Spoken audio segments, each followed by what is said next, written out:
अन्नदाता अन्नदाता अन्नदाता नीत तुम्हारा अन्नदाता, पग पग पर है संग तुम्हारे अन्नदाता। लहू किसानों का बन के पसीना सींचता है धरती का सीना, मेहनत का तेरी हक दिलवाने, नई तकनीक नई खोज बताने। पशुधन को गुणवान बनाना, पौध सुरक्षा को सिखलाना, खेती के सब गुर समझाने, भारत का सरताज बनाने, आठों पहर है संग तुम्हारे अन्नदाता अन्नदाता। नमस्कार, मैं सिरांधा आप सभी दर्शकों का अन्नदाता कार्यक्रम में स्वागत करती हूं। किसान हमारे देश के अन्नदाता हैं और वे ही हमारे देश के भाग्य विधाता हैं। ऐसे ही भारतीय किसानों को खेती बाड़ी से जुड़ी हुई बहुत सी नई लाभकारी जानकारियां देने के लिए हर रोज सुबह हम आपके साथ आते हैं। तो चलिए कार्यक्रम शुरू करने से पहले देखते हैं क्या है आज के अन्नदाता में। मटर की फसल को माहू कीट से बचाएं, अच्छी उपज पाएं। अच्छी क्वालिटी का गुड़ बनाते समय ध्यान देने योग्य पहलू।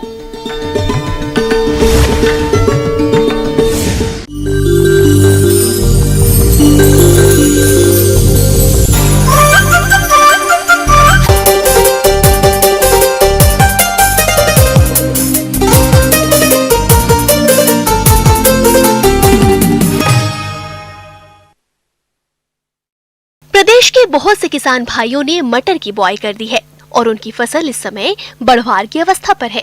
इसी समय से फसल में कई तरह के कीटों का प्रकोप होने लगता है, जिसमें एक कीट है माहू, जो फसल को शुरुआती अवस्था से लेकर फली पकने तक नुकसान पहुंचाता है। तो इस हानि से बचने के लिए किसान इसका नियंत्रण कैसे करें, इस बारे में जानकारी के लिए मिलते हैं डॉक्टर विनय कुमार से।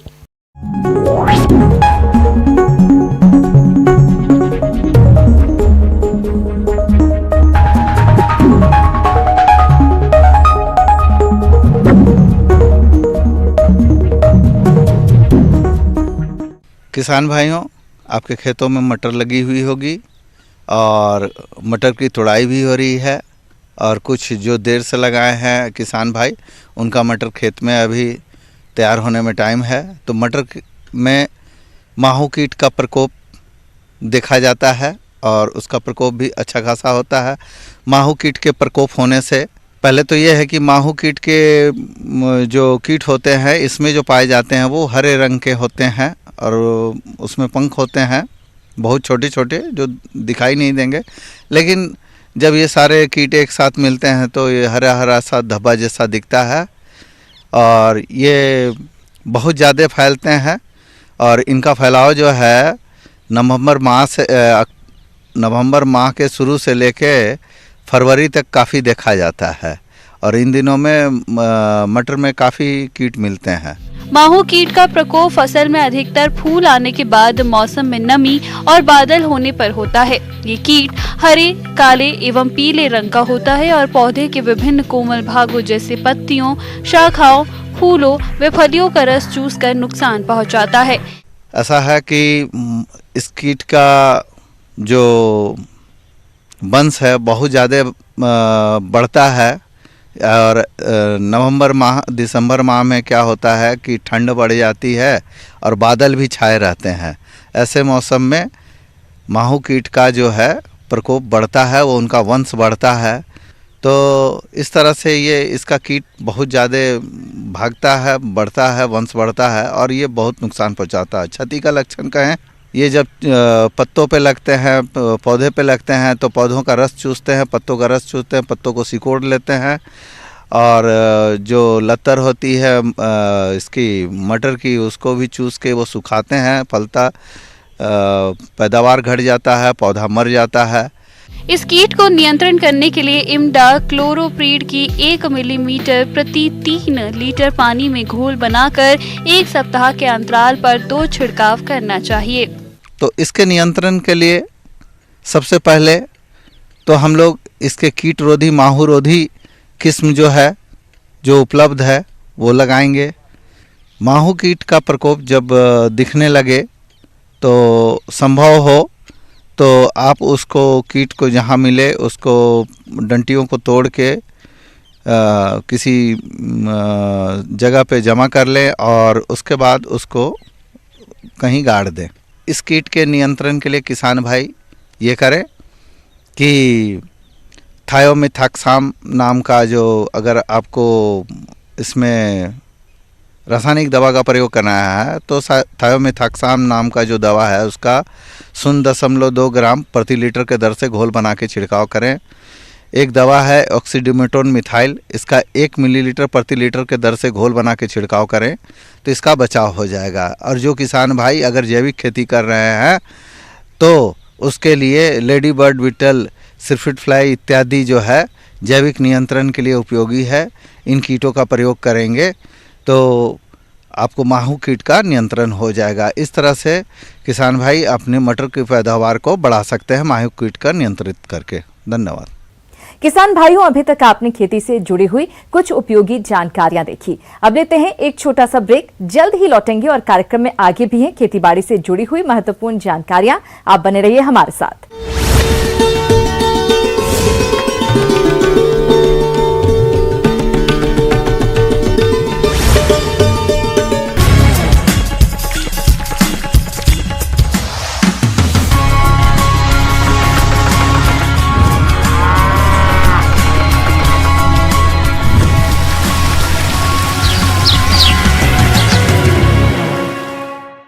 ब्रेक के बाद आप सभी दर्शकों का अन्नदाता में स्वागत है। चलिए अब रुक करते हैं अगली कड़ी की ओर।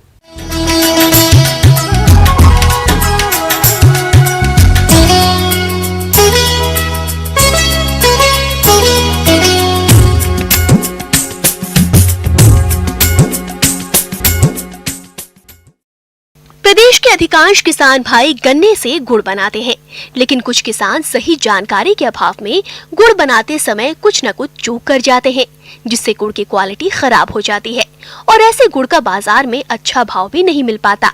इसलिए जो किसान भाई गुड़ बनाना चाहते हैं वे अच्छी क्वालिटी का गुड़ बनाने के लिए किन किन तकनीकी बिंदुओं पर ध्यान दें, इस बारे में जानकारी दे रहे हैं डॉक्टर एस.के. पांडे।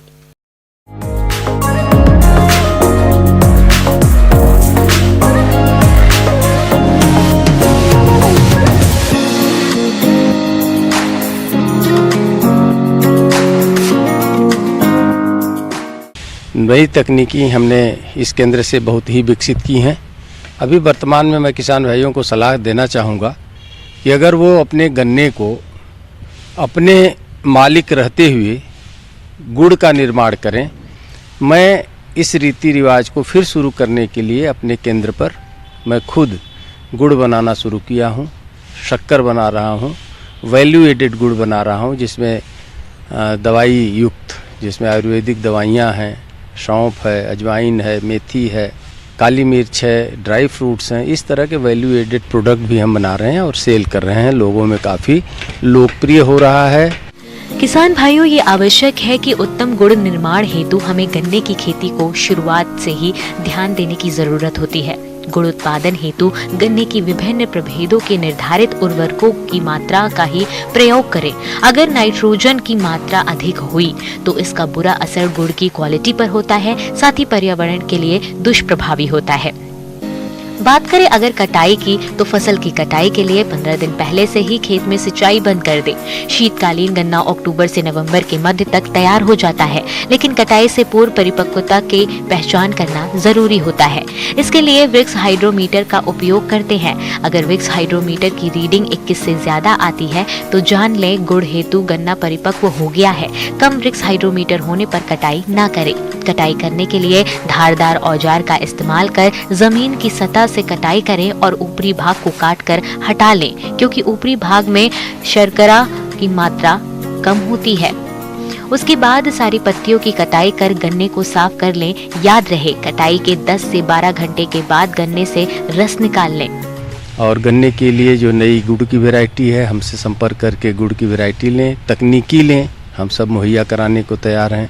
गुड़ उत्पादन यूनिट लगाने पर सरकार के द्वारा सब्सिडी भी प्राप्त की जा सकती है। गन्ना निर्माण में वैरायटी का, गन्ने की किस्म का बहुत अहम रोल है।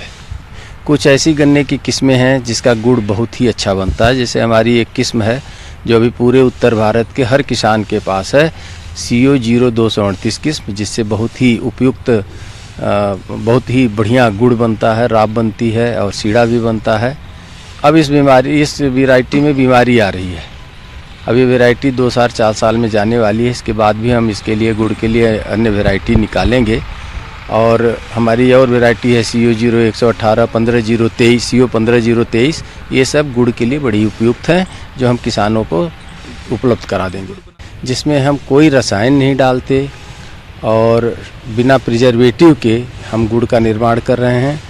और किसान भाइयों को मैं यह सलाह देना चाहूँगा कि इस तरह की यूनिट खुद लगाएं और 3 से 4 लाख रुपए में ऐसी यूनिट तैयार हो जाएगी कि 1 कुंटल गुड़ वो डेली पैदा करेंगे, जो बाज़ार में बिकेगा और इनके गांव के मज़दूरों को, इनके बच्चों को रोज़गार भी मिलेगा और अपने गन्ने का मालिक खुद रहेंगे। किसी चीनी मिल के भरोसे पेमेंट के लिए लटकेंगे नहीं और इनका दैनिक आय होगी, जिससे इनको बहुत आमदनी भी होगी टोटल मिला के।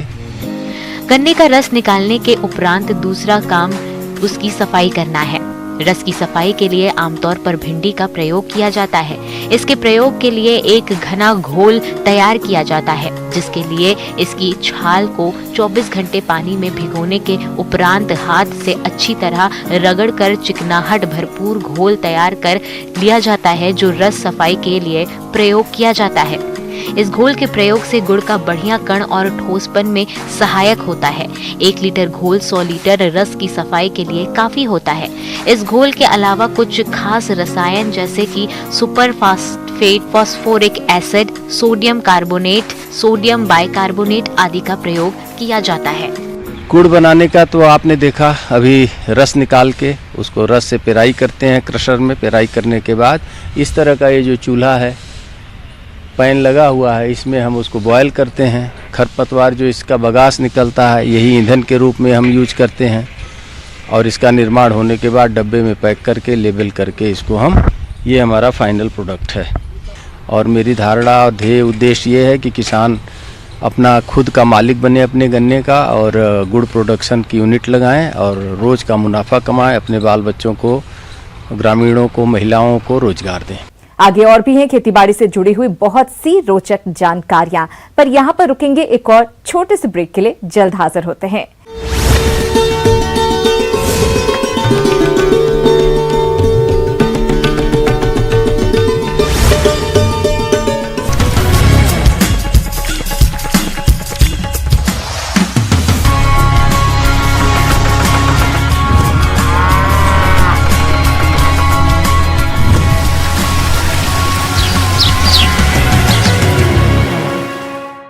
ब्रेक के बाद एक बार फिर से आप सभी दर्शकों का अन्नदाता कार्यक्रम में स्वागत है। बढ़ते हैं अगली प्रस्तुति की ओर।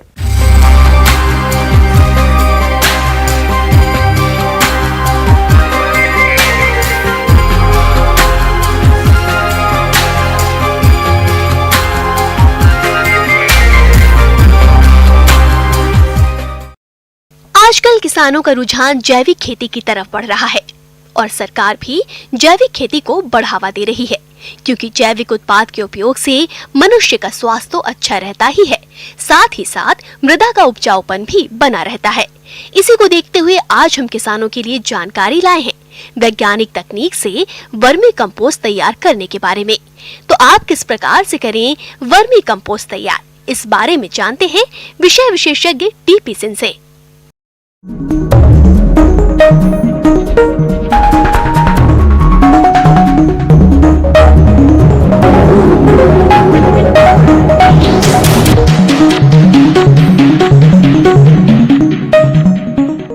हर किसान के पास जो है 4 से 6 जानवर, 10 जानवर हर किसान के पास हैं किसान बंधुओं। तो आप जो है जो अपन काला सोना जिसको बोलते हैं किसान बंधुओं, केंचुए की खाद, वो किसान बंधु अपने घर पर आसानी से तैयार कर सकता है किसान बंधु। किसान भाइयों, आप वर्मी कंपोस्ट को अपने स्तर पर कम खर्च में आसानी से बना सकते हैं और इस वर्मी कंपोस्ट का फसलों में उपयोग करके खेती में लागत को कम करने के साथ साथ फसलों की पैदावार तो बढ़ा ही सकते हैं, इसके अलावा उपज की गुणवत्ता अच्छी रहती है। इसके लिए आपको कुछ नहीं करना है। आप क्या कीजिए किसान बंधु, जिस तरह से आप देख रहे होंगे कि आपके सामने भी मैं बेड बना करके केंचुए की खाद तैयार करता हूं। लेकिन यदि आप जो है बेड नहीं भी बनाना चाहते हैं तो आप जो है कहीं भी छाए में जो है आप खुले में भी आप जो है केंचुए की खाद तैयार कर सकते हैं किसान बंधुओं। कि आप सबसे पहले जो अपने जो है जानवर का गोबर है उसको कहीं जो है छाए में इकट्ठा करके उसको पहले ठंडा कर लीजिए किसान बंधुओं।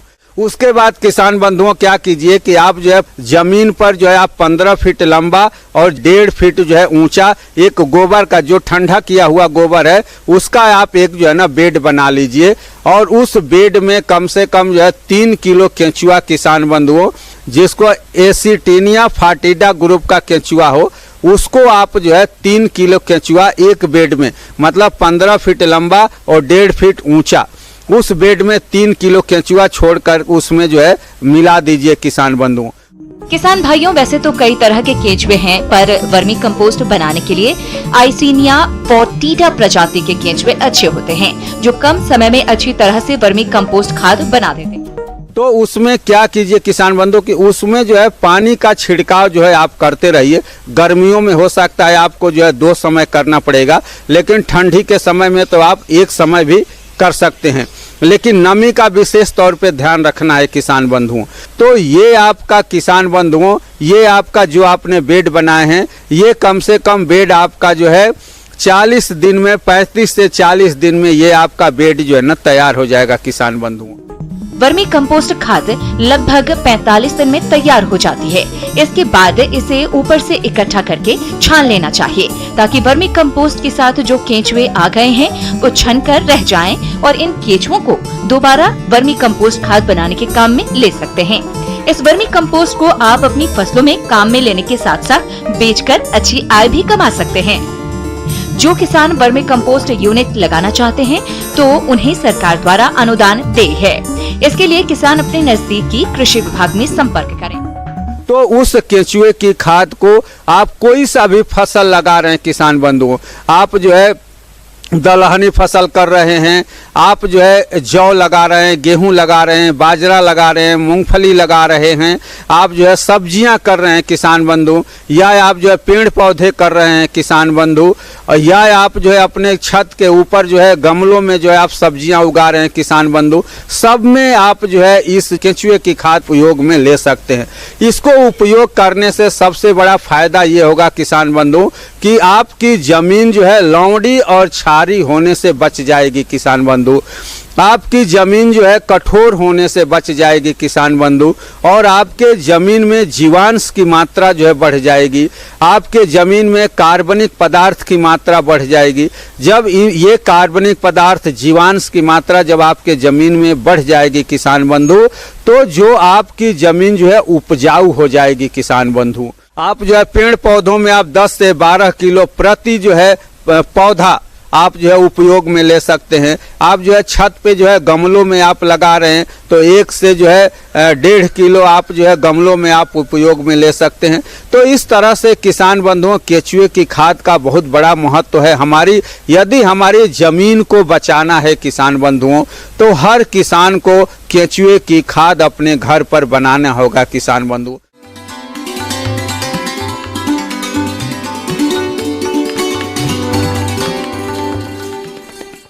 अन्नदाता हेल्पलाइन निःशुल्क फोन संपर्क सेवा के माध्यम से आपके द्वारा पूछे गए प्रश्नों में से 1 या 2 महत्वपूर्ण प्रश्न को हम अपने कार्यक्रम में शामिल करते हैं। इसके तहत आज का चयनित प्रश्न और उसका जवाब इस प्रकार है। अन्नदाता कार्यक्रम में आज जो प्रश्न हमने शामिल किया है उसे पूछा है गांव सतवारी, जिला भरतपुर से विपुल कुमार जी ने। आप मछलियों में लगने वाले रोगों की रोकथाम के बारे में जानकारी चाहते हैं।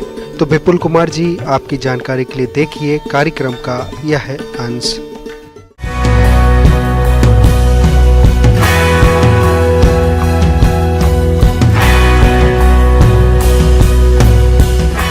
नमस्कार किसान बंधुओं, जैसे कि आपको पता है अभी जाड़ा का मौसम आ ही चुका है और जैसे कि आप जानते ही हैं कि मछली एक जलीय जीव है और साथ ही साथ उसका जो वातावरण के साथ उसका अनुकूल होना बहुत ही उचित है। जबकि तापमात्रा जाड़ा के समय जब निम्न तापमात्रा बन जाता है तो मछली के वृद्धि में और साथ ही साथ उसके रोग ग्रस्त भी शुरू हो जाता है। अब आप ये पूछेंगे कि जब आप मछली पालन करते हैं तो उस समय अगर आप मछली डालते हैं इसी समय तो आपका जो विकास है मछलियों में वो बहुत ही कम मिलेगा आपको। वो इसी कारण क्योंकि आपका जो जलीय या पर्यावरण है उसका अब परिस्थिति बदलते रहते हैं और साथ ही साथ जो तापमात्रा में जो बदलते मौसम में जो तापमात्रा भी नीचे आ जाता है, इसके कारण मछली नीचे तली ज़मीन में आ जाता है क्योंकि ऊपरी सतह के पानी बहुत ही ज़्यादा ठंडा होता है। मछलियाँ भी अन्य प्राणियों के समान प्रतिकूल वातावरण में रोगग्रस्त हो जाती हैं। रोग फैलते ही संचित मछलियों के स्वभाव में प्रत्यक्ष अंतर आ जाता है। जैसे बीमार मछली समूह में न रहकर किनारे पर अलग थलग दिखाई देती है, बेचैनी में अनियंत्रित तैरती है, कई बार मुंह खोलकर बार बार वायु अंदर लेने का प्रयास करती है। शरीर तथा गलफड़े फूलना, शरीर की त्वचा फटना और उससे खून आना आदि लक्षण दिखाई देते हैं। अगर मछलियों में होने वाले इन रोग के कारणों की बात करें तो तालाब का कुप्रबंधन, पानी की गुणवत्ता, तापमान, पीएच, ऑक्सीजन, कार्बन डाइऑक्साइड आदि की असंतुलित मात्रा मछली के लिए घातक होती है। कई बार बहुत से रोगजनक जीवाणु व विषाणु पानी में रहते हैं। जब मछली प्रतिकूल परिस्थिति में कमजोर हो जाती है तो उस पर जीवाणु या विषाणु आक्रमण करके रोग ग्रसित कर देते हैं, जिससे मछली की बढ़वार रुक जाती है तथा कालांतर में तालाब में मछली मरने भी लगती हैं। और इसी समय मान लीजिए 15 दिसंबर से जनवरी तक इसी समय एक रोग यानी एपिजोटिक अल्सरेटिव सिंड्रोम, जो कि आप लाल घाव के नाम पे भी जानते हैं, तो ये रोग बहुत ही ज़्यादा परिमाण मात्रा में मिलता है और इसी रोग को आप लोगों को नियंत्रण करना है। आप घरेलू पद्धति में भी इसको नियंत्रण कर सकते हैं या फिर आप इसको कुछ दवाई के ज़रिए भी नियंत्रण कर सकता है। ICAR सिफा के द्वारा सिफैक्स नामक एक दवाई मिल रहा है मार्केट में, उसको आप 1 लीटर दवाई आप प्रति हेक्टेयर में उसको डाल सकते हैं घुलित अवस्था में, और नहीं तो आप जर्मेडिन 20 400 ml प्रति एकड़ में भी इस्तेमाल कर सकते हैं। ये दोनों दवाई आपको मार्केट में मिल जाएगा। अगर आप घरेलू पद्धति का बात करते हैं तो आपको जो चूना है, चूना के साथ आपको हल्दी मिलाना पड़ेगा, यानी 40 kg चूना के साथ आप 4 किलो हल्दी आप मिलाएंगे। मिलाने के वो प्रति एकड़ में आपको उसको देना पड़ेगा, प्रयोग करना पड़ेगा आपके तालाबों के पानी पे। ये बात हमेशा ध्यान रखिए, जब भी आप घरेलू पद्धति को जब आप उपचार के रूप से इस्तेमाल करते हैं तो हमेशा ये ध्यान रखें कि आपका मछली में रोगग्रस्त है कि नहीं। अगर रोगग्रस्त ज़्यादा मात्रा में है तो आपको हर 1 हफ्ते के अंतराल में ही ये घरेलू पद्धति को आपको इस्तेमाल करना पड़ेगा। इसका असर धीरे धीरे होगा और आपका रोगग्रस्त से आपको ये बहुत ही ज़्यादा कम हो जाएगा। ड्रॉपसी रोग, ये रोग उन पोखरों में होता है जहां पर्याप्त भोजन की कमी होती है। इसमें मछली का धड़ उसके सिर के अनुपात में काफी पतला हो जाता है और वह दुर्बल हो जाती है। मछली जब हाइड्रोफिला नामक जीवाणु के संपर्क में आती है तो ये रोग होता है। प्रमुख लक्षण शल्कों का बहुत अधिक मात्रा में गिरना तथा पेट में पानी भर जाता है। इसकी रोकथाम के लिए मछलियों को पर्याप्त भोजन देना व पानी की गुणवत्ता बनाए रखना चाहिए। पोखर में 15 दिन के अंतराल में 100 किलोग्राम प्रति हेक्टेयर की दर से चूना डालें। और एक चीज़ कर सकते हैं आप खाने के साथ में भी, क्योंकि अभी मछली में खाने भोजन की मात्रा कम हो जाएगा, तो देखिएगा अगर आपके पास धूप नहीं है या फिर छाया बादल छा गया है या क्योंकि अभी दिन के जो लंबाई है वो भी घट रहा है और साथ ही साथ जो तीव्रता है, जो हम लोग का रोशनी का जो तीव्रता है वो भी धीरे धीरे कम में हो रहा है। इस समय मछली ज़्यादा भोजन करना पसंद नहीं करते हैं, तो आप क्या कीजिएगा, हर 100 मिलीग्राम आप टेरामाइसिन या सल्फाडाइजिन ये आप दवाई ले सकते हैं। उसको आप खाने के साथ, आपका जो भोजन है उसको साथ आप मिला सकते हैं। मिलाने के बाद आप मछलियों में प्रयोग कीजिए। और चौथा, आप 200 किलोग्राम भाखड़ा चूना प्रति एकड़ भी आप इस्तेमाल कर सकते हैं ताकि वो एक प्रिवेंटिव मेजर की तरह काम करे। तो इसी 4 पहलुओं के ऊपर आप लोग ज़्यादा नजर दीजिए।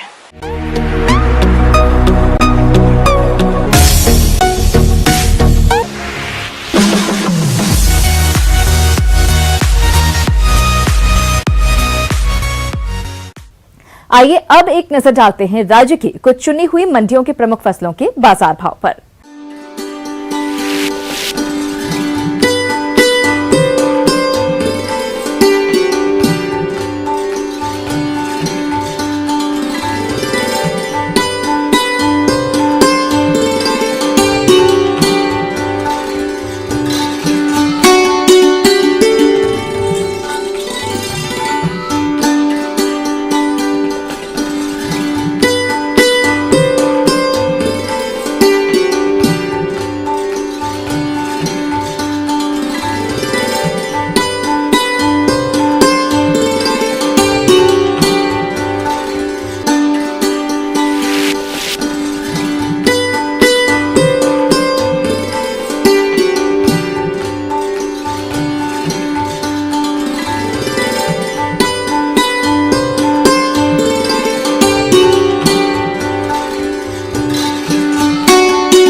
किसान भाइयों, अन्नदाता आपकी सेवा के लिए संकल्परत है। कृषि संबंधित समस्या और सुझावों के लिए आप हमें इस पते पर संपर्क कर सकते हैं।